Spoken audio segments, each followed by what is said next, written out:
Émission spéciale 70e anniversaire du débarquement en direct du mémorial de Caen, l'agenda. Et oui, et pour l'agenda, on retrouve l'incontournable Dominique pour l'agenda des commémorations. Ah oui, je vous emmène dans la Manche, Nicolas. Demain à Sainte-Marie-du-Mont, exactement sur la plage d'Omaha Beach, où une délégation d'Amérindiens Comanches présentera sa culture et aussi le rôle des Coltelkers de l'armée américaine pendant le D-Day. De nombreux descendants de ces Indiens, accompagnés de vétérans Comanches, seront présents, dont Charles Gay, qui a débarqué le 6 juin avec la Big Red One sur Omaha, cérémonie qui sera organisée également sur le site, donc ce lundi. Actuellement, les archives départementales du Calvados présentent une expo de 21 panneaux qui commémorent donc le sacrifice des civils lors de la bataille de Normandie et illustrent l'élan de la reconstruction à travers de nombreux documents d'archives. Cette expo est itinérante, qu'elle va un peu se balader dans 14 communes du département, notamment à Caen, à Falaise, à Évrecy, à Aunay-sur-Odon, à Lisieux, à Vire et à Ouistreham. Actuellement, l'association TI 1944 organise le Salon du livre de la bataille de Normandie sous des chapiteaux. C'est situé près du musée. Et puis, comme j'ai un peu de temps, on va se prolonger dans le temps. Allez-y. Le 14 juin, ça sera donc la semaine prochaine. C'est face au mémorial de Caen. Se disputera la course La Rocambelle. C'est une course de 5 km qui est réservée uniquement aux femmes. Et c'est l'une des épreuves emblématiques des courants de la liberté. C'est aussi un hommage donc aux Rocambelles, ces infirmières et ambulancières rattachées à la 2e DB du général Leclerc. Ces femmes engagées et courageuses ont débarqué en Normandie, il faut le rappeler. Elles ont participé aussi à la reconquête de l'Europe et gagné le respect de tous les hommes. L'édition 2013 avait permis également de reverser près de 108 000 €, puisque cette course est une course aussi contre le cancer du sein pour les femmes. Voilà. Merci Dominique, ne bougez pas, on vous retrouve tout de suite. Émission spéciale 70e anniversaire du débarquement en direct du mémorial de Caen sur Sensation. Dominique, c'est dingue, vous êtes sur tous les fronts, vous avez retrouvé une Normande qui a vécu la période du débarquement sous les bombes à Caen, et le moins que l'on puisse dire, c'est que la petite fille de l'époque a connu une aventure peu banale quand on a seulement 10 ans. Ouais, effectivement, Nicolas, c'est une aventure qui fait un peu loupe sur les événements qu'ont traversé des milliers de civils victimes des dommages collatéraux de cette guerre. Alors Simone avait 10 ans au moment du débarquement et les bombardements alliés sur Caen l'ont obligée à partir sur les routes de France à pied. Le jour du débarquement, on était à Caen. On était avec mes deux autres sœurs, on était en pension chez les sœurs de Saint-Vincent-de-Paul, rue de Bayeux.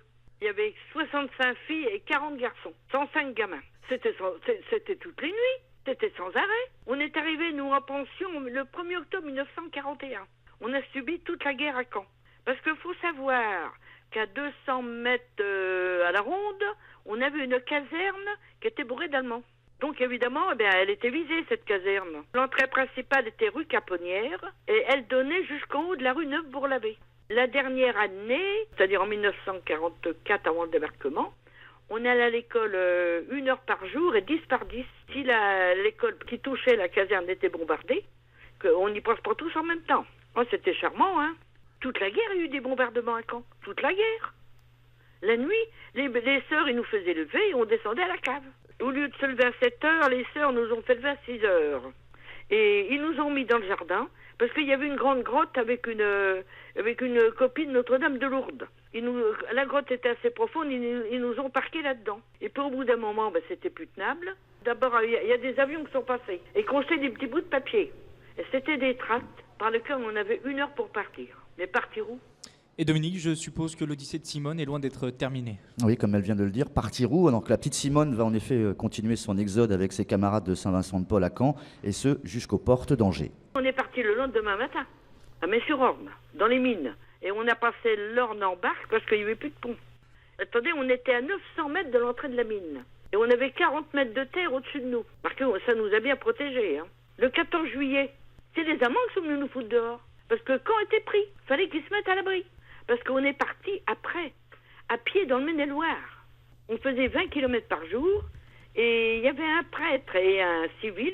Ils avaient 24 heures d'avance sur nous pour trouver des gîtes pour la nuit et les cultivateurs nous prêtaient des granges.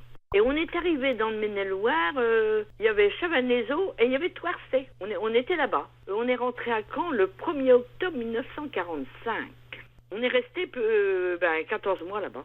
J'ai retrouvé mon père en août 1945.